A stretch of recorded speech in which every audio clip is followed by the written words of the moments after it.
शांति 27 जून 2024। प्रातः मूली ओम शांति बाप दादा मधुर। बाबा ने कहा,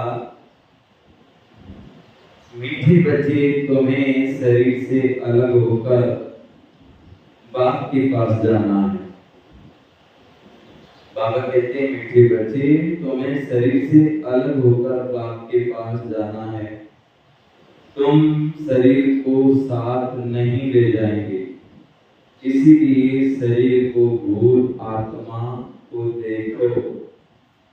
जैसे कहीं आप बाहर कोई भी धंधा बिजनेस करते हैं तो हम किराए से कमरा लेते हैं, और जब हम घर जाने का समय होता है तो हम कमरा खाली करके तब आते हैं।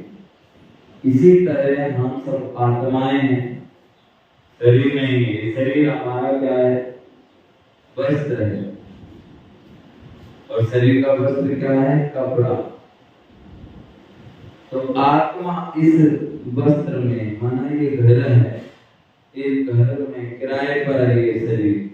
इस शरीर में आत्मा विराजमान है, और हम सभी को जाना है तो इस घर को छोड़ना पड़ेगा।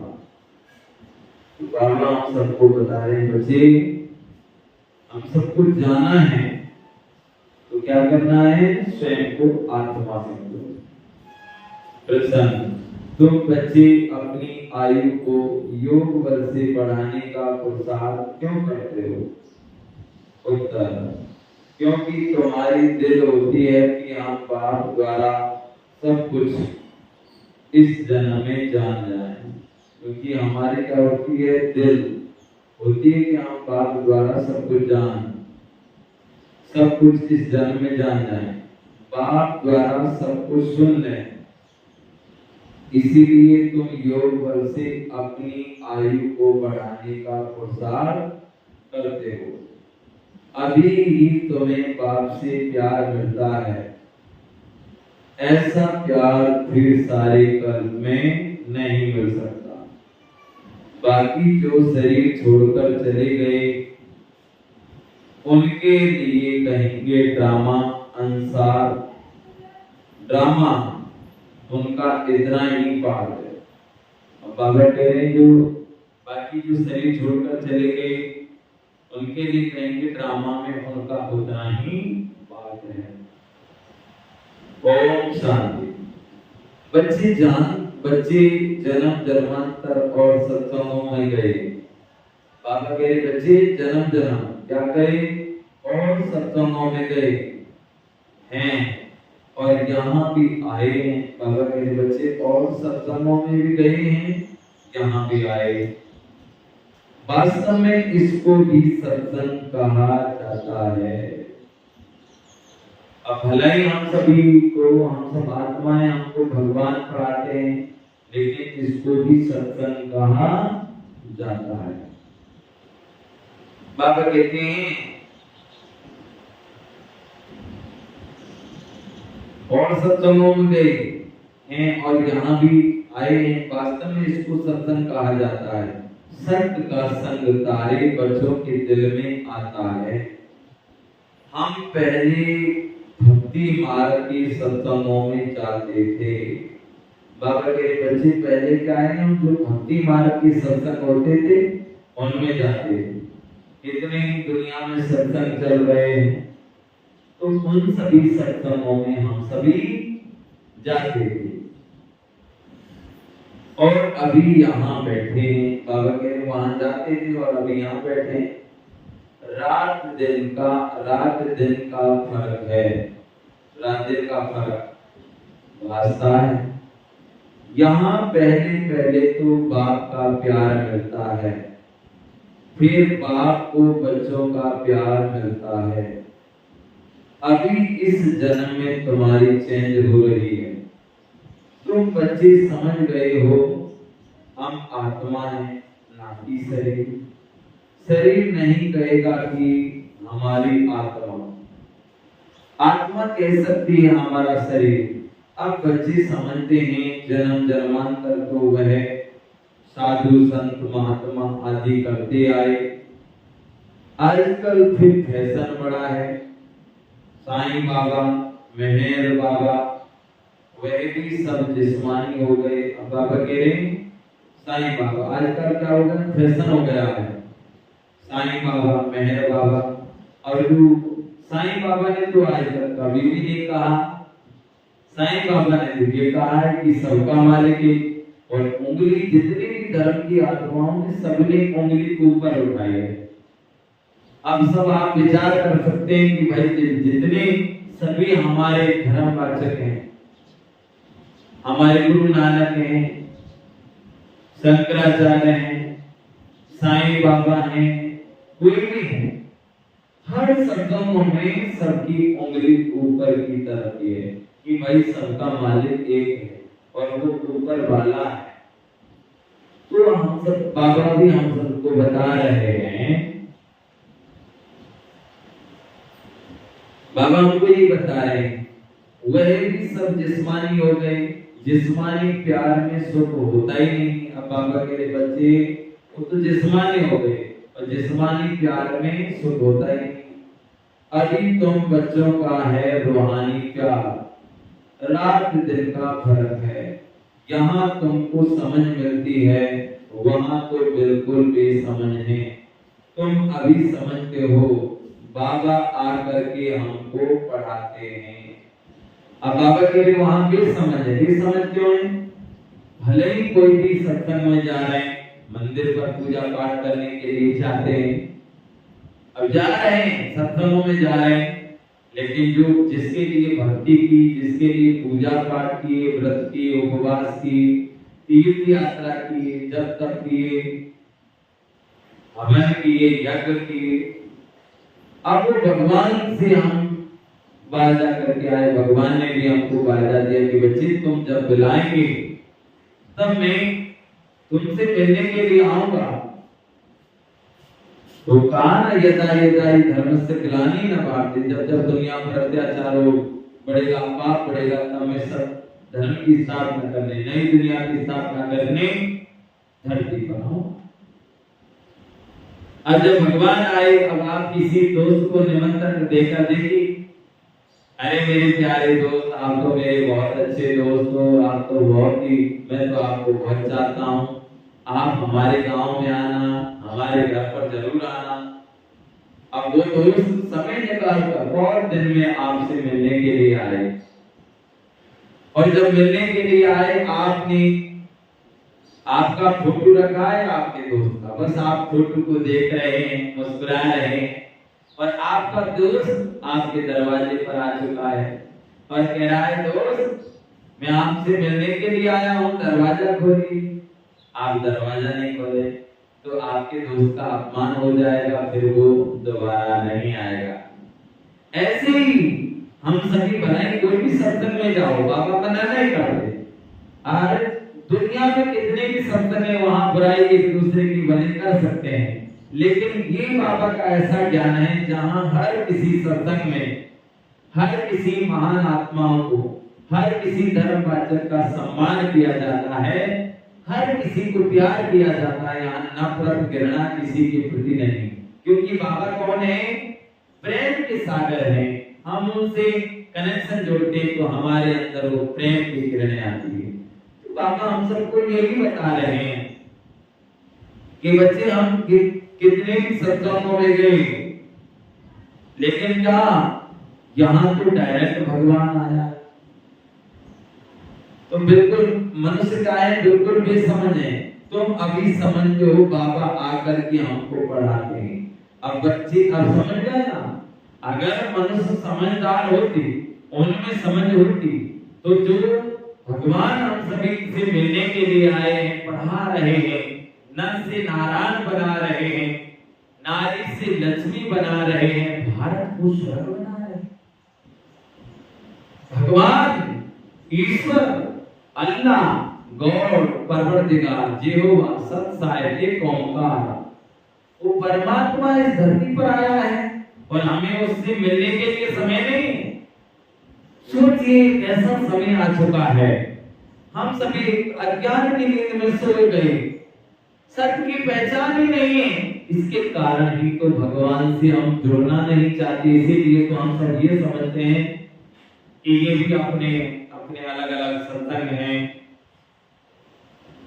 ये सत्संग भले ही हम इसको कह सकते हैं, लेकिन ये डायरेक्ट भगवान आए। इसको कहते हैं प्रजापिता ब्रह्मा कुमारी ईश्वर विश्वविद्यालय। भगवान को कब के प्रत्यक्ष हो जाते हैं, लेकिन भगवान की सत्य पहचान कौन दे रहा है? जब तक भगवान नहीं आए, भगवान की पहचान जब तक हमको नहीं मिले, तब तक हम कैसे दे सकते हैं? जबकि भागवत बोल रही है, रामायण बोल रही है। रामायण क्या बोल रही है? बेने पग चले सुने बिन काना, कर्म करो के विद नाना। भगवान बिना पैर के चलते हैं, बिना कान के सुनते हैं। भगवान निराकार ज्योति स्वरूप है। बिन पग चले सुने बिन काना, कर्म करो। सेकंड में कहीं भी पहुंच जाएगा, आपकी मदद करेगा। लेकिन वो उसको कहते हैं अलख निरंजना पै आप, ना कोई मैया ना कोई बाप। लाल छत के नीचे बैठा जाने कौन मदारी, तरह तरह के खेल रचावे नाचे दुनिया सारी। सब उसके ऊपर कथा कहानियां। भागवत में लिखा है, हे अर्जुन मैं अजन्मा हूं, अभोक्ता हूं, सुख दुख का भोग नहीं भोगता। मेरा परिचय कोई भी मनुष्य दे ही नहीं सकता। अब विचार करो आप, श्री कृष्ण ने जन्म लिया है और श्री कृष्ण ने शरीर भी छोड़ा है। फिर ये कौन बोल रहा है जो कह रहा है कि हे अर्जुन मैं अजन्मा हूं, अभोक्ता हूं, सुख दुख का भोग नहीं भोगता। मेरा परिचय कोई मनुष्य दे ही नहीं सकता। जब मैं सृष्टि पर आता हूं नई दुनिया की स्थापना करने, तब मुझे फोटो में कोई में भी कोई पहचान पाता है। आज सारी दुनिया, घर में छोरा बाहर ढंढोरा, सारी दुनिया उस भगवान को याद कर रहे हैं। कोई फलाने सत्संग में, कोई कहां सत्संग में, कोई मंदिरों पर जाते हैं, कोई तीर्थ यात्रा करते हैं, कोई यज्ञ, कोई हवन, पूजा पाठ, सब कुछ कर रहे हैं। याद तो भगवान को कर रहे हैं, लेकिन भगवान आया है, उसकी कदर किसको है? उसकी सब पहचान ना होने के कारण ही तो आज मतभेद में आज हम एक दूसरे से घृणा नफरत कर रहे हैं। ये फलाने का सत्संग है, ये उनका राम है, ये हमारा राम है, ये उनके श्री कृष्ण है। भगवान संसार में एक है, अनेक नहीं है। जिस तरह धरती एक है, जल एक है, आकाश एक है, जल पृथ्वी वायु अग्नि आकाश सब एक है, उसी तरह परमात्मा एक है, अनेक नहीं है। लेकिन उसकी सत्य पहचान ना होने के कारण हम इधर उधर भटक जाते हैं। उसके द्वारा उसकी पहचान हमें स्वयं की पहचान के द्वारा हो। चला था बंदे भगवान की खोज करने के लिए, जब तक स्वयं को नहीं जाना तब तक भगवान को पहचान ही नहीं पाएंगे। स्वयं की पहचान करो, मैं कौन हूं, कहां से आई हूं, किसकी संतान हूं। जिस तरह मनुष्य का पिता मनुष्य जैसा होता है, पंछी का पिता पंछी जैसा होता है, पशु का पिता पशु जैसा होता है, उसी तरह समझ लो अगर शरीर है तो शरीर के माता पिता की सेवा करो। आत्मा हम सभी हैं, एक तो हम शरीर के द्वारा अपने शरीर के माता पिता की सेवा करो। दूसरे नंबर हम आत्मा है, तो आत्मा का पिता आत्मा जैसा है। अरे हाथी का बच्चा हाथी जैसा, शेर का बच्चा शेर जैसा, आसमान में सितारे वैसा ही चांद क्लियर है। लेकिन हम सभी वो समझ ही नहीं पा रहे।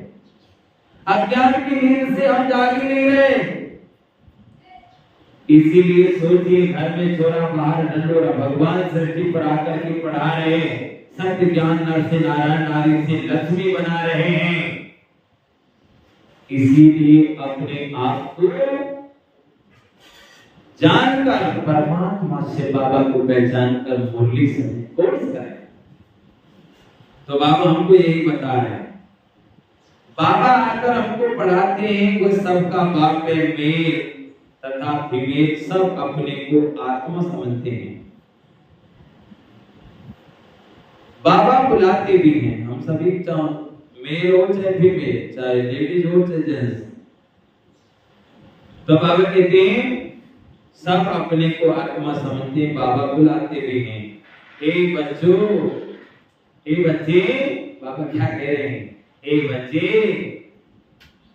बच्चों, बच्चे भी रिस्पॉन्स करते हैं कि है बाप और बच्चों का मेला।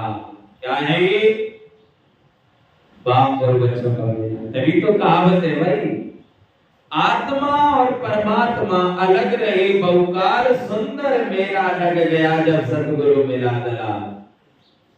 कई लोग कहते हैं भगवान तो कण-कण में है, भगवान तो सबके अंदर है। अब ये कहां की बात है जो हम सभी आज तक सुनते आए हैं कि आत्मा और परमात्मा अलग रहे बहुकार, सुंदर मेला लग गया जब सतगुरु मिला दला।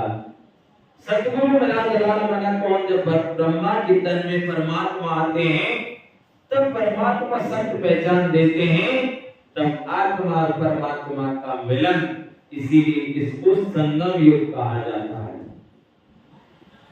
जिस तरह गंगा जमुना सरस्वती मिल रही हैं उसको संगम नदी कहा जाता है। कभी संगम हो रहा है, संगम माना तीनों मिल रहे हैं। कहते कुंभ के मेले में सब स्नान करने के लिए जाते हैं। ये भी आत्मा और परमात्मा का मिलन है। इसको भी हम सभी नए नए अनुभवों के द्वारा जान सकते हैं, समझ सकते हैं कि वास्तव में सच्चा तो मेरा ये है। समझने की बात है। बाबा कहते हैं बच्चों का मेला बच्चे जानते हैं, ये बाप और बच्चों का, आत्मा और परमात्मा का मेला एक ही बार होता है। ये आत्मा और परमात्मा का मेला कितनी बार लगता है भाई? हर 5000 वर्ष में केवल एक बार लगता है। इसीलिए क्या कहते हैं? बड़े भाग मनस तन पावा, सुर दुर्लभ सब ग्रंथन गावा। हम सभी आत्माएं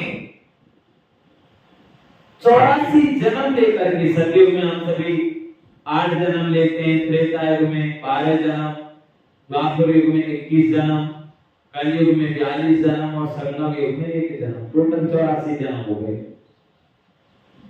अब बीज आप आम का बोएंगे तो उसमें आम ही लगेंगे और गुठली, आम को खाएंगे गुठली डलेगी तो आम का पेड़ होगा। मनुष्य के बीज है, कुत्ता गधा घोड़ा छपकली में कोई जाते ही नहीं, कर्मों के आधार से है। कुत्ता में नहीं जाते, गधा घोड़ा छपकली में कुछ में आत्मा नहीं जाती। आप मनुष्य सृष्टि के बीज हो, परमात्मा ने सारा ज्ञान क्लियर दिया है। तो परमात्मा हमको ये ज्ञान क्यों देते हैं इतना? एक क्योंकि हम सब आत्मा का श्रृंगार हो रहा है। तो बाबा कहते हैं जब हमें स्वयं की पहचान होती है तो हम उस परमात्मा की तरफ, उसका ध्यान, उसकी तरफ हमारा ध्यान जाता है। संगम युग चल रहा है तो ये आत्मा और परमात्मा का मिलन, ये लाख जन्म है। इस जन्म में हम भगवान को याद करने के लिए, इस जन्म में ये जन्म लाख मिला, इसीलिए इस जन्म का इस चौपाई के द्वारा बताया कि बड़े भाग मानस तन पावो सुख दुर्लभ। ये हमें जो लाख जन्म मिला है केवल भगवान को याद करने के लिए मिला है। अब गायन तो ये है और हम सभी क्या कहते हैं कि 84 लाख योनि भोग करे मनुष्य तन मिलता है। अब विचार करो 84 लाख अगर योनियां भोग करे इंसान का जन्म मिले तो क्या ऐसा मिलेगा? एक तो मारुति में घूम रहा है जिसके पास करोड़ों रुपए हैं और एक बेचारा भूखा मर रहा है जिसके पास 1 रुपये भी नहीं, तो क्या ऐसा जन्म मिलेगा? एक तो एरोप्लेन में घूम रहा है और एक के पास साइकिल भी नहीं है, तो क्या ऐसा जन्म मिलेगा? कर्मों के आधार से जन्म मिलते हैं। इसीलिए आप विचार करें, आजकल क्या है, गरीबों के देखिए एक गरीब के, कल परसों देखा हमने, एक भाई जो गरीब है, उसके कितने 11 बच्चे, और 11 बच्चे काम कर रहे थे यहीं पर पास में, कल ही देखा 11 बच्चे, और इतने इतने पैसे वाले। देखिए आप, इतने पैसे वाले दुनिया में उनके देखो 1 या 2 संतान मिलेगी, किसी के है ही नहीं, किसी के है। कारण क्या है? जिन्होंने अच्छा कर्म किया ही नहीं, इसीलिए जन्म। अच्छा कर्म करेंगे तो क्या मिलेगा? बड़े घर में जन्म मिलेगा, मार्केट में घूमेंगे, बड़े बड़े कोठे बंगलों में रहेंगे। अब अच्छा कर्म किया नहीं, इसीलिए तो गरीब बने। अब गरीब के घर में 10-10 बच्चे पैदा हो रहे हैं। क्यों? क्योंकि उन्होंने ऐसा ही कर्म किया है, इसीलिए बेचारे वो बच्चे भूखे मरते रहते हैं, रोते रहते हैं। सोचिए, ज्ञान तो ठीक बाबा ने दिया, बाबा ने क्लियर कर दिया, लेकिन हम ना समझने के कारण ये सभी समझ लेते हैं। भगवान स्वयं इस सृष्टि पर आया है, हंसी मजाक नहीं है कि भाई कोई हंसी मजाक हो भाई किसी ने इनको बहका दिया है कि भाई ये सभी जहां जाते हैं हर लोग कहते भाई भगवान आया है, भगवान आया है। तो भगवान, इतनी बड़ी न्यूज मिली है, भगवान आया है। एक बार देखें तो सही, एक बार जाने तो सही, ये सच है या झूठ है? लेकिन हम सब उसको भी नहीं जान पाते, उसको भी नहीं देखते। जब इतने उमंग उत्सव के साथ बोल रहे हैं कि भगवान आया है, इतनी बड़ी न्यूज मिली है, तो हमें दौड़ना चाहिए कि नहीं दौड़ना चाहिए? सोचिए आप, विचार कीजिए। तो बाबा हमको यही बताया, बाप और बच्चों का आत्मा और परमात्मा का मेला एक ही बार होता है। बच्चे बाबा बाबा कहते रहते रहेंगे। बाबा अक्षर बहुत मीठा है, बाबा कहने से ही वर्षा याद आएगा। तुम छोटे तो नहीं हो। बाप की समझ बच्चे को जल्दी पड़ती है। बाबा से क्या वर्षा मिलता है? वह छोटा बच्चा तो समझ ना सके। यहाँ तुम जानते हो कि हम बाबा के पास आए हैं। बाप कहते हैं, हे बच्चों, तो इसमें सब बच्चे आ गए। सब आत्माएं घर से यहाँ आती हैं पाठ बजाने। कौन कब पाठ बजाने आते हैं यह भी बुद्धि में है। सबके सेक्शन अलग अलग हैं। जहां से आते हैं फिर पिछाड़ी में सब अपने अपने सेक्शन में जाते हैं। ये भी सब ड्रामा में नूंद है। बाबा के बच्चे, ये भी सब ड्रामा में नूंद है। बाप किसको भेजते नहीं है, ऑटोमेटिकली ये ड्रामा बना हुआ है। हर एक अपने अपने धर्म में आते रहते हैं। बुद्ध का धर्म स्थापन हुआ नहीं तो कोई उस धर्म का आएगा नहीं। पहले सूर्यवंशी चंद्रवंशी ही आते हैं। जो बाप से अच्छी रीति पढ़ते हैं वही नंबरवार सूर्यवंशी चंद्रवंशी में शरीर लेते हैं। वहां विकार की तो बात ही नहीं। योग बल से आत्मा आकर गर्भ में प्रवेश करती है। उससे समझेंगे कि मेरी आत्मा इस शरीर में जाकर प्रवेश करेगी। बूढ़े समझते हैं हमारी आत्मा योग बल से जाकर ये शरीर लेगी। मेरी आत्मा अब पूर्ण जन्म लेती है। वह बाप भी समझते हैं हमारे पास बच्चा आया है, बच्चे की आत्मा आ रही है। जिसका साक्षात्कार होता है वह अपने लिए समझते हैं। हम जाकर दूसरे शरीर में प्रवेश करते हैं। ये भी विचार उठते हैं ना, जरूर वहां का कायदा होगा। बच्चा इस आयु में आएगा, वहां तो सब रेगुलर चलता है ना। बाबा कहते हैं वह तो आगे चल महसूस होगा, सब मालूम पड़ेगा। ऐसे तो नहीं 15-20 वर्ष में कोई बच्चा होगा। जैसे यहाँ होता है नहीं, वहां आयु 150 वर्ष की होती है। बाबा के बच्चे यहाँ जैसे होता है वहां नहीं होता। जैसे यहाँ पर कोई बच्चा शरीर, किसी बच्चे ने जन्म लिया, अब आज जन्म लिया कल शरीर छोड़ दिया।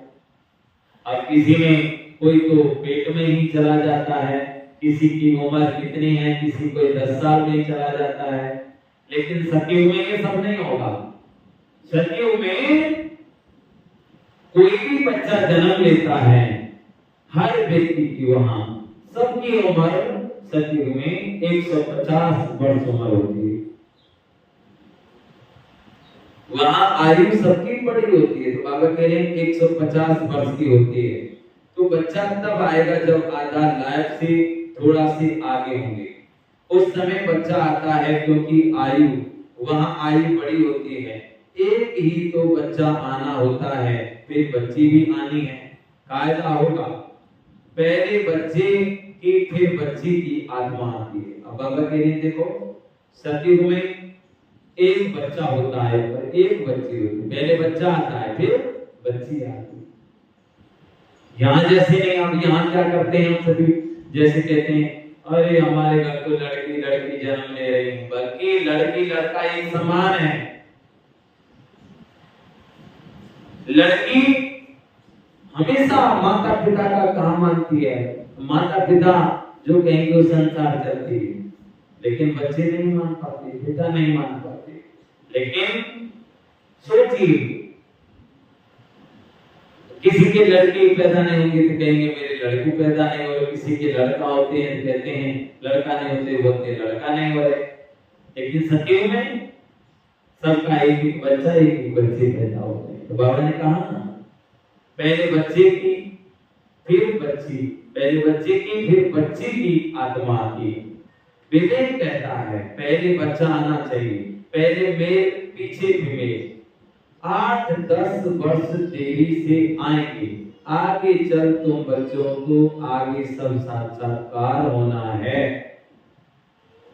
अब बाबा वो भी समझा रहे हैं, 8-10 साल में आते हैं, है ना, तो आगे चल के तुमको साक्षात्कार होना है। कैसे वहां की रस्म रिवाज है, ये सब बातें नई दुनिया की बाप बैठ समझाते हैं। बाप ही नई दुनिया स्थापन करने वाला है। रस्म रिवाज भी जरूर सुनाते जाएंगे, आगे चल बहुत सुनाएंगे, और तब साक्षात्कार होते रहेंगे। बच्चे कैसे पैदा होंगे कोई नई बात नहीं है।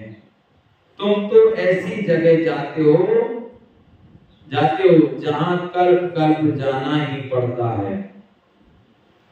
बैकुंठ तो अब नजदीक आ गया। बाबा के बच्चे, बैकुंठ तो अब नजदीक आ गया। अब तो बिल्कुल ही नजदीक है, नजदीक ही आकर पहुंचे हो। हर एक बात तुमको नजदीक देखने आए। जितना तुम ज्ञान योग में मजबूत होते जाएंगे, अनेक बार तुमने पाठ बजाया है, अभी तुमको समझ मिलती है। जो ही तुम साथ ले जाएंगे, वहां की क्या रस्म रिवाज होगी सब जान जाएंगे।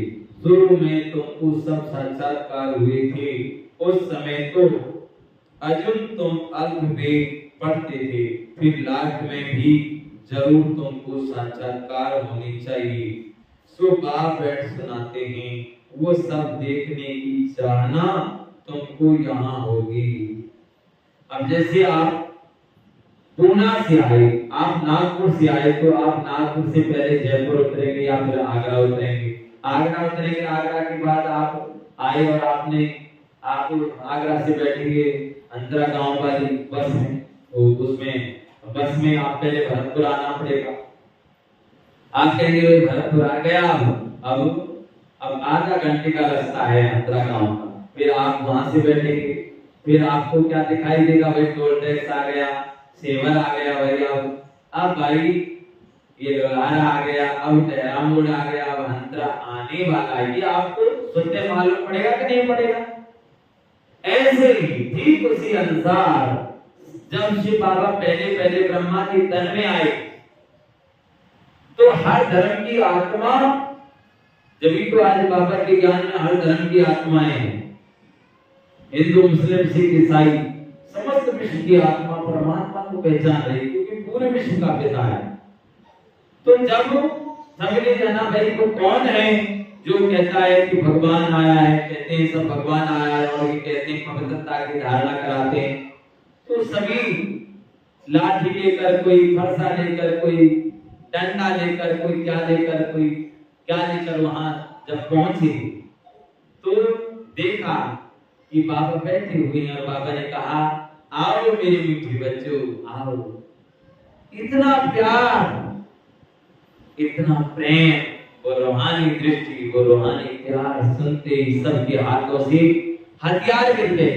और जिन्होंने जो गुरु जो वो कहते हैं ना जो सिख धर्म के थे उनको गुरु नानक के रूप में दिखाई दिए, जो मुस्लिम धर्म के थे उनको अपने उसमें दिखाई दिए, जो अपने हिंदू धर्म के थे उनको अपने रूप में दिखाई दिए। सबके अपने अपने धर्म के जो भगवान को मानते हैं उसी अनुसार उनको दिखाई दिए और सबने जाना कि ये तो मेरा बाबा है, ये तो हमारे भगवान है। इस तरीके से पहले बहुत भीड़ लगी थी, सबको साक्षात्कार हो जाता था कि श्री कृष्ण बनेंगे, ये राधा बनेंगे, वो रहे श्री कृष्ण आ चुके हैं, सब दौड़ते थे। इसीलिए सबसे ज्यादा दौड़ लगी उस समय। अब लास्ट में भी ये होने वाला है जब हर धर्म की आत्मा जानेगी कि वास्तव में ये तो मेरा ही बाबा है। मैं तो आज तक ये समझता था ये ओम शांति वालों का बाबा है, ये तो ब्रह्मा कुमारी वालों का बाबा है, लेकिन आज जाना ये तो मेरा बाबा है। हर धर्म की आत्मा है, तो मुस्लिम सिख ईसाई हर धर्म की आत्मा जब शिव बाबा दृष्टि की चाबी लगाएंगे सबको साक्षात्कार होगा। सब दौड़ते हुए खुशी के साथ बाबा के पास आएंगे कि मेरा बाबा आ गया, जो कि बाबा ने पहले मुरलियों में बता दिया। बच्चे हर घर बाबा का सेंटर बन जाएगा, घर घर में बाबा के झंडे होंगे, घर घर से मंदिर मस्जिद चर्च गुरुद्वारे हर जगह घर घर से एक ही आवाज आएगी, वो मेरा बाबा आ गया, वो निराकार ज्योति स्वरूप आ गया कि सबका पिता है। सोचिए, इसीलिए आने से वो समय आने से पहले से बाबा को पहचान लो भाई। तो बाबा यही बता रहे हैं, बाप बैठ सुनाते हैं, वह सब देखने की चाहना तुमको यहाँ होगी, समझेंगे कहाँ शरीर ना छूटे जाए, सब कुछ देख कर जाए। इसमें आयु बढ़ाने के लिए चाहिए योग बल, जो बाप से सब कुछ सुने, सब कुछ देखें, जो पहले से गए उनका चिंतन नहीं करना चाहिए। वह तो ड्रामा का पार्ट है, तकदीर में नहीं था ज्यादा बाप से लव लेना, क्योंकि जितना जितना तुम सर्विसेबल बनते हो, बाप को बहुत बहुत प्यारे लगते हो, जितना सर्विस करते हो, जितना बाप को याद करते हो, वो याद जमती रहेगी, तुमको बहुत मजा आएगा। बाबा कह रहे बच्चे तुमको बहुत मजा आएगा। अभी तुम बनते हो ईश्वर संतान, बाप कहते हैं तुम आत्माएं हमारे पास थी ना। बाबा कह रहे हैं मेरे लाडले बच्चे तुम आत्माएं हमारे पास थी ना। भक्ति मार्ग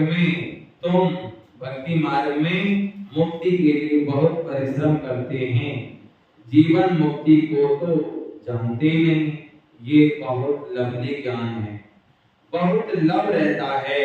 बाप भी है, टीचर भी है, सद्गुरु भी है, सच्चा सुप्रीम बाबा है, जो हमको 21 जन्म के लिए सुख धाम में ले जाते हैं। आत्मा ही दुखी होती है, दुख सुख आत्मा ही महसूस करती है। कहाँ भी जाता है पाप आत्मा, पुण्य आत्मा, अभी बाप आए हैं हमको सभी दुखों से छुड़ाने। अभी तुम बच्चों को बेहद में जाना है, सब सुखी हो जाएंगे, सारी दुनिया ही सुखी हो जाएगी। ड्रामा में पार्ट है, उनको भी तुम समझते हो, तुम कितना खुशी में रहते हो। बाबा आया हुआ है, बाबा आया है हमको स्वर्ग में ले चलने के लिए। हम सब आत्माओं को स्वर्ग में ले जाएंगे। बाप धैर्य देते हैं, मीठे मीठे बच्चों, मैं तुमको सब दुखों से दूर करने आया हूं। बाबा हमको समझा रहे हैं, बाबा हमको कितना लाड लगा रहे हैं। ओ मेरे मीठे बच्चों, तुम चिंता मत करो। बाबा क्या कह रहे हैं, मेरे मीठे मीठे बच्चों, तुम चिंता मत करो, मैं तुम्हें सारे दुखों से छुड़ाने के लिए, सब दुखों से दूर करने आया हूं। भगवान हमारे सारे दुख दूर करने के लिए आए। इसीलिए कहते हैं ना, दुख में सुमरन सब करे, सुख में करे ना कोई, जो सुख में सुमरन करे सो दुख काहे को होए। भगवान को दुख में सभी याद करते हैं, अगर भगवान को सुख में याद करे तो दुख आएगा ही नहीं। तो बाबा कहते हैं, तो ऐसे बाप से कितना प्यार होना चाहिए।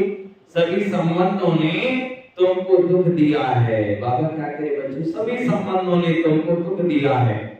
यह है ही दुखदाई संतान।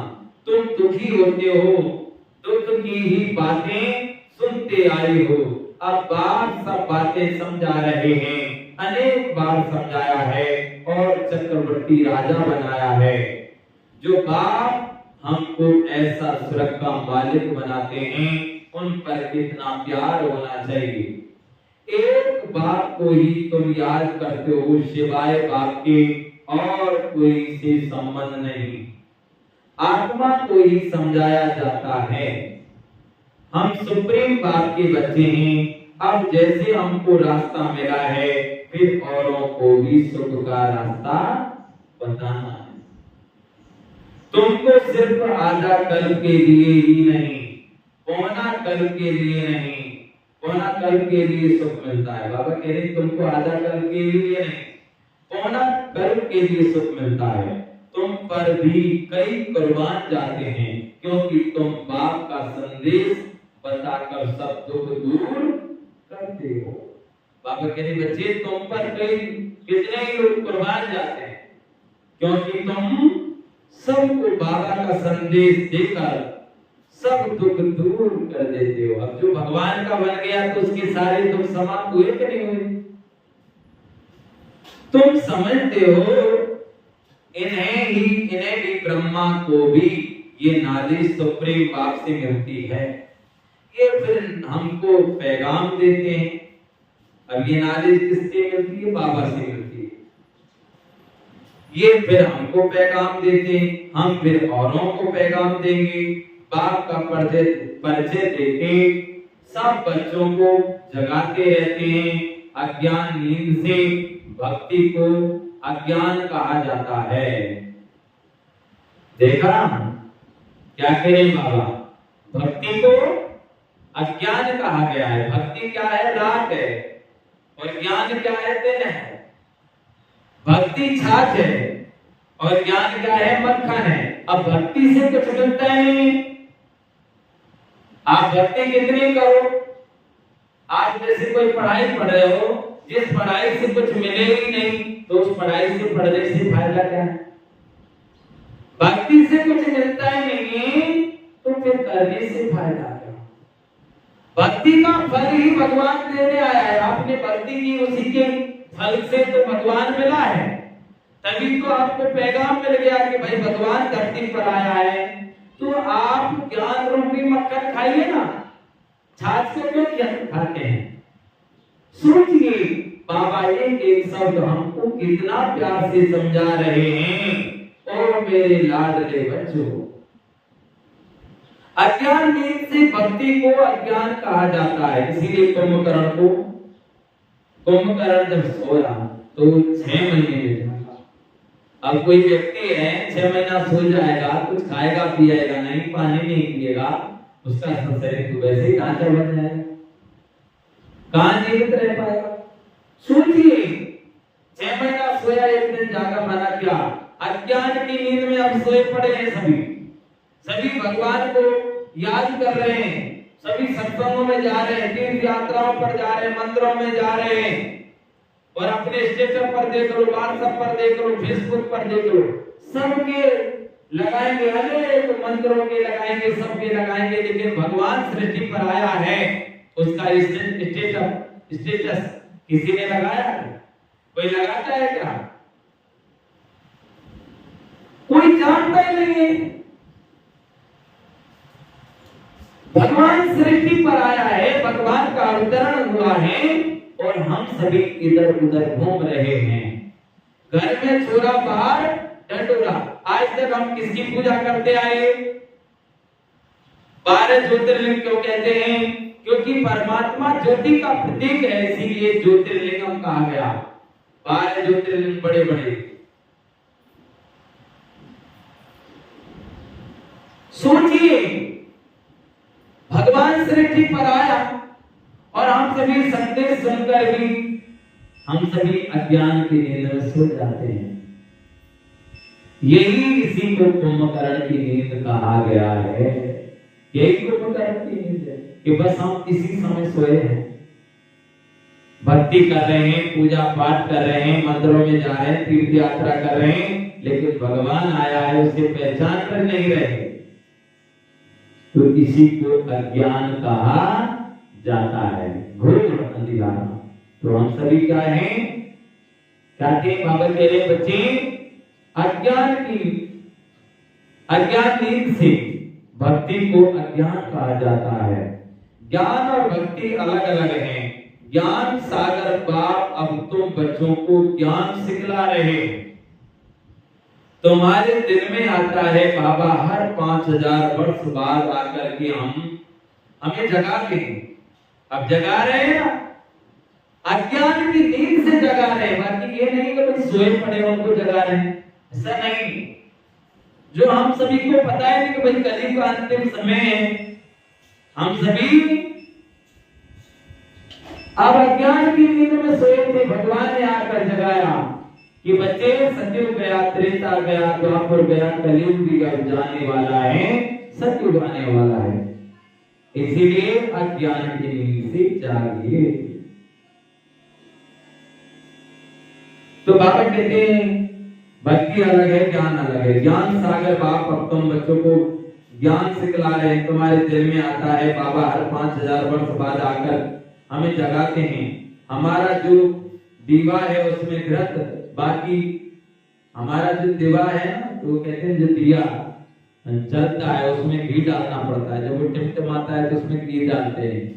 तो ऐसे ही आत्मा रूपी जो आत्मा है ये टिमटिमाने लगी, इसमें भी ज्ञान रूपी घी डालते हैं, तब आत्मा की ज्योति फिर से जगा बहुत तेज से फिर जगने लगती, जलने लगती। तो बाबा कहते जगने लगती, उसमें घृत दीवा में दीवा है, उसमें घृत बाकी थोड़ा जाकर रहा है। इसीलिए अब फिर ज्ञान घृत डाल दीप जगाते हैं। बाबा कहते हैं ज्ञान घृत डाल करके दीप जगाते हैं। जब बाप को याद करते हैं तो आत्मा रूपी दीप प्रज्वलित होता है।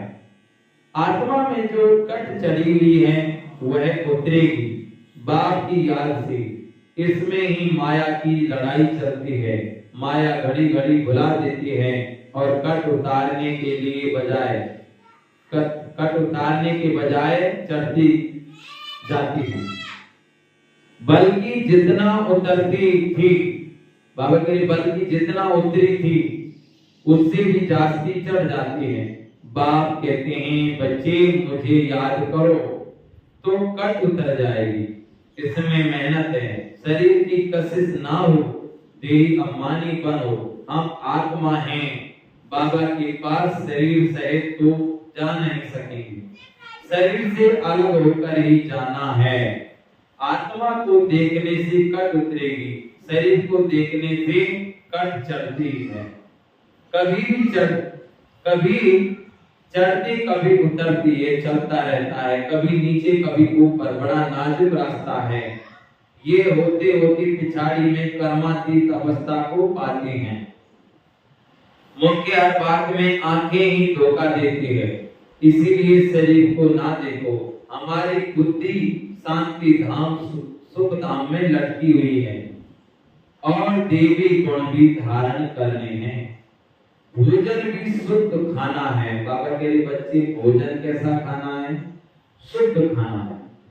जैसा खाएंगे अन्न वैसा होगा मन, जैसे पिएंगे पानी वैसी होगी वाणी। भोजन भी बाबा की याद में बना हुआ हो, बाबा का भोग लगा हुआ भोजन खाना चाहिए।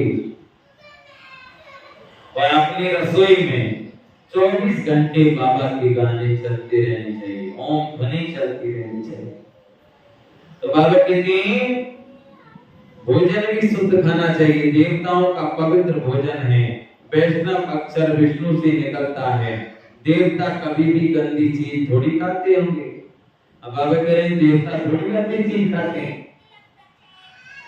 तो बाबा कहते हैं देवता कभी गंदी चीज थोड़ी खाते होंगे। विष्णु का मंदिर है जिसको नर नारायण भी कहते हैं। बाबा कहते हैं जैसे विष्णु का मंदिर होता है उसको क्या कहते हैं? नर नारायण भी कहते हैं। अब लक्ष्मी नारायण तो साकारी ठहरे, उनको 4 भुजा होनी नहीं चाहिए, परंतु भक्ति मार्ग में उनको भी 4 भुजा दे दी है। अब 2 भुजा नारायण की, 2 भुजा नारी किसी भी 4 भुजा दिखाई दे, लेकिन भक्ति में 4 भुजा देगी। अब किसी के 4 भुजा थोड़ी। विचार करें, वहां हर नर नारायण होगा, हर नारी लक्ष्मी होगी, लेकिन ये नहीं कि 4 भुजा वाले नहीं होते। तो बाबा कहते हैं भक्ति मार्ग में उनको 4 भुजा दी। इसको कहा जाता है बेहद का अज्ञान। समझते नहीं कि 4 भुजा वाला कोई मनुष्य तो हो ही नहीं सकता। बाबा कह रहे हैं समझते नहीं, 4 भुजा वाला कोई व्यक्ति थोड़ी होता है। तो जब 4 भुजा वाला कोई व्यक्ति नहीं होगा तो भाई 4 भुजा वाला नारायण थोड़ी होता है, लक्ष्मी थोड़ी होती है, वो तो 2 भुजा वाले होते हैं। तो बाबा कहते हैं 4 भुजा वाला कोई भी मनुष्य तो हो ही नहीं सकता। सतयुग में 2 भुजा वाले होते हैं। ब्रह्मा को भी 2 भुजाएं हैं। ब्रह्मा की बेटी सरस्वती, उनको फिर मिलाकर 4 भुजा दी है। अब सरस्वती कोई ब्रह्मा की स्त्री नहीं, यह है प्रजापिता ब्रह्मा की बेटी है, जिसमें बच्चे अडॉप्ट होते हैं। जितने बच्चे अडॉप्ट होते जाते हैं उतनी उनकी भुजाएं बढ़ती जाती हैं। ब्रह्मा का भी 108 भुजाएं कहते हैं। अब कहते हैं ना कि जैसे कोई कहते हैं ये तो मेरा बेटा है, ये मेरी भुजा है, कहते हैं ये मेरा भाई है, कहते हैं ना भाई ये मेरा भुजा, ये दाहिना हाथ है। तो ऐसे ही जब हम बाबा के बच्चे बनते हैं तो क्या हुआ? ब्रह्मा के हाथ बनते गए। मतलब ब्रह्मा के मुख द्वारा हम जब बाबा के बच्चे बनते हैं तो सब क्या हो गए? हाथ हो गए। इसीलिए ब्रह्मा के कितने हाथ बताए, बहुत समझने की बात है। तो बाबा कहते हैं भुजाएं, कहते हैं विष्णु का शंकर की नहीं कहेंगे, ब्रह्मा की भुजाएं बहुत हैं। भक्ति मार्ग में तो कुछ समझते नहीं। बाप आकर बच्चों को समझाते हैं, तुम कहते हो बाबा ने आकर हमको समझदार बनाया है। मनुष्य कहते हैं हम शिव के भक्त हैं। अच्छा, तुम शिव को क्या समझते हो? अभी तुम समझते हो शिव बाबा सब आत्माओं का बाप है, इसीलिए उनकी पूजा करते हो। मुख्य बाप कहते हैं माँ में कम याद करो, तुमने बुलाया भी है, हे पतित पावन आकर हमको पावन बनाओ। सभी पुकारते ही रहते हैं पतित पावन सीताराम। अब सब क्या कहते हैं? रघुपति राघव राजा राम, पति के पावन सीताराम। तो सब यही पुकारते थे ना आज तक, हे पतितों को पावन बनाने वाले परमात्मा आओ और हमको पावन बनाओ। अब भगवान आया है पावन बनाने के लिए। सोचिए भाई, अब भले हम शिव बाबा की पूजा करते हैं, लेकिन शिव कौन है ये तो जानते नहीं। तो बाबा कहते सभी पुकारते ही रहते हैं पतित पावन सीताराम, ये भी गाते रहते थे। बाबा को थोड़ी मालूम था कि बाप स्वयं आकर मेरे में प्रवेश करेंगे, कितना बड़ा डर है, कभी ख्याल में भी नहीं था। पहले तो आश्चर्य खाते थे, ये क्या होता है, किसको देखता हूँ तो बैठे बैठे उनको कशिश होती है, ये क्या क्या होता है। शिव बाबा कशिश करते थे, सामने बैठो तो ध्यान में चले जाते थे। आश्चर्य में पड़ गए, ये क्या है। इन बातों को समझने के लिए फिर एकांत चाहिए। तब वैराग्य आने लगा, कहाँ जाऊं, अच्छा बनारस जाता हूं। ये उनकी कशिश थी जो उनको बाबा कहते जो इसको भी कराते थे। इतनी बड़ी कारोबार सब छोड़कर गया, इन विचारों को क्या पता कि बनारस में क्यों जाते हैं। फिर वहां बगीचे में जाकर ठहरा, वहां पेंसिल हाथ में उठाकर दीवारों पर चक्र बैठ निकालता था। बाबा क्या कराते थे कुछ भी पता नहीं पड़ता था। रात को नींद आ जाती थी, समझता था कहां उड़ गया हूं। फिर जैसे नीचे आ जाता था, कुछ भी पता नहीं क्या हो रहा है। शुरू में कितने साक्षात्कार होते थे, बच्चियां बैठे बैठे ध्यान में चली जाती थी। तुमने बहुत कुछ देखा है, तुम कहेंगे जो हमने देखा सो तुमने भी नहीं देखा। फिर बेचारी में भी बाबा बहुत साक्षात्कार कराएंगे, क्योंकि नजदीक होते जाएंगे। अब जैसे जैसे नजदीक होते जाएंगे, जैसे जैसे सतयुग नजदीक आएगा, वैसे ही साक्षात्कार सबको होंगे। अब ब्रह्मा बाबा के शरीर में शिव बाबा आए, लेकिन ब्रह्मा बाबा को पता था क्या, ब्रह्मा बाबा ने 12 गुरु बनाए। कोई एक बनाता है, कोई 2 बनाता है, ब्रह्मा बाबा ने 12 गुरु, और गुरु का इतना पालन करते थे कि गुरु का बुलावा माना काल का बुलावा, ये समझते।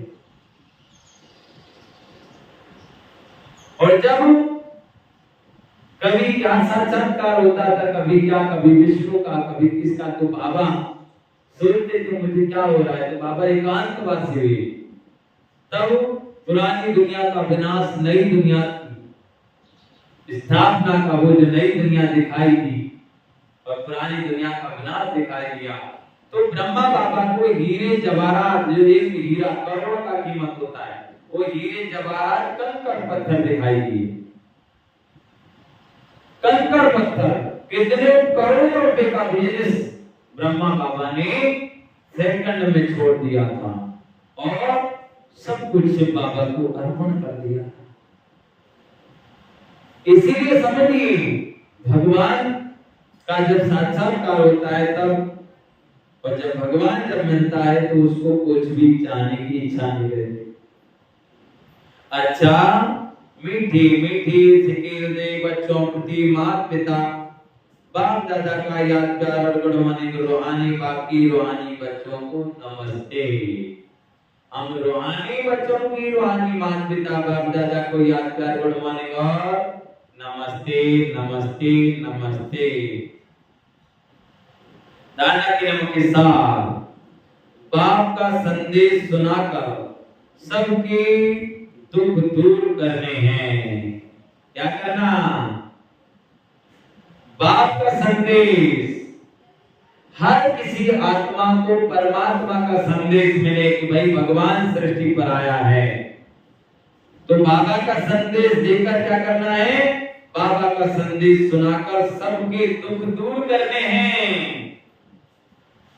सबको सुख का रास्ता बताना है, हदों से निकल बेहद में जाना है। अंत के सब साक्षात्कार करने के लिए तथा बाप के प्यार की पालना के लिए ज्ञान योग में मजबूत बनना है। दूसरों का चिंतन ना कर योग बल से अपनी आयु बढ़ानी है। दूसरों का चिंतन नहीं करो। योग बल से क्या करना है? अपनी आयु बढ़ानी है। बढ़ा अलबेलेपन व अटेंशन के अभिमान को छोड़ बाप की मदद के पात्र बनने वाले सहज प्रसादी भाव। कई बच्चे हिम्मत रखने के बजाय अलबेलेपन के कारण अभिमान में आ जाते हैं कि हम तो सदा पात्र हैं, बाप हमें मदद नहीं करेंगे तो किसको करेंगे। इस अभिमान के कारण हिम्मत की विधि को भूल जाते हैं। कईयों में फिर स्वयं पर अटेंशन देने का भी अभिमान रहता है, जो मदद से वंचित कर देता है। समझते हैं हमने तो बहुत योग लगा लिया, ज्ञानी योगी तू आत्मा बन गई, सेवा की राजधानी बन गई। इस प्रकार के अभिमान को छोड़ हिम्मत के आधार पर मदद के पात्र बनो तो सहज पुरुषार्थी बन जाएंगे। स्लोगन, जो बैड और नेगेटिव संकल्प चलते हैं उन्हें परिवर्तन कर विश्व कल्याण के कार्य में लगाओ। ओम शांति, ओम शांति। तो ये थी आज की प्यारे बाबा की मुरली। कितनी सुंदर मुरली है बाबा की। बच्चे वहां सदैव त्रेता में सबके एक मेल, एक फीमेल, एक लड़का, एक लड़की होती है। वहां सबकी उम्र 150 वर्ष होती है। वहां सभी को सुख ही सुख है। सदैव आने से पहले सबको साक्षात्कार होंगे। जैसे पहले साक्षात्कार होंगे ना, नए जब ज्ञान शुरू हुआ था सबको, किसी को श्री कृष्ण दिखाई दिए, किसी को राम, किसी को क्या, सब भीड़ लग गई, दौड़ते थे भाई। ओम मंडली के नाम से पहले जाते थे। बाबा पहले ओम की ध्वनि, फिर धीरे धीरे बाबा ने कहा बाबा कोई राम राम करता है, कोई राधे राधे, क्या किया जाए, क्या बोले। तो बाबा ने कहा बच्चे तुम ओम शांति बोला करो। फिर बाबा ने धीरे धीरे फिर प्रजापिता ब्रह्मा कुमारी ईश्वर विश्वविद्यालय नाम दिया। तो बाबा ने देखो क्या से क्या बनाया, सबको साक्षात्कार लाख में होने भगवान सृष्टि पर आया है। बाबा कहे बच्चे सब भक्ति क्या है? अज्ञान। जो सभी शिव की पूजा करते हैं, भगवान को मानते हैं, सत्संगों में जाते हैं, सब जगह जा रहे हैं, तीर्थ यात्रा भी कर रहे हैं, लेकिन भगवान जो आया है उससे मिलने के लिए कोई आता है? उससे तो किसी का प्यार है ही। अगर प्यार हो भगवान से तो फिर बाबा की मुरली, बाबा के सेंटर में आकर सोचिए। बाबा जब आते हैं कहते हैं ना, हे अर्जुन मैं अजन्मा हूं, भोगता हूं सुखों का भोग नहीं भोगता, मेरा परिचय कोई मनुष्य दे नहीं सकता। जब मैं आता हूं कोटों में कोई में भी कोई पहचान पाता है। इसीलिए बाबा का ज्ञान हर व्यक्ति समझ नहीं पाता। आए एक ही घाट से हम आत्मा, सब आत्माएं आए एक ही घाट से, जाना एक ही घाट, अपने अपने कर्म से होंगे बार बार। आत्मा परमात्मा अलग रही, बहुकाल सुंदर मेला लग गया जब सतगुरु मिला चला। अब आत्मा परमात्मा का मेला लगा है। यहाँ हर धर्म की आत्मा को आना है, क्योंकि पूरे विश्व का पिता है। हर किसी को आना ही है, सबको साक्षात्कार होंगे। सब जानेंगे कि ये वही है जिसकी हमें तलाश थी। फिर चारों तरफ से की आवाज आएगी, मेरा बाबा आ गया, प्यारा बाबा आ गया। सोचिए तो इस तरीके से डेली बाबा की बोली सुने।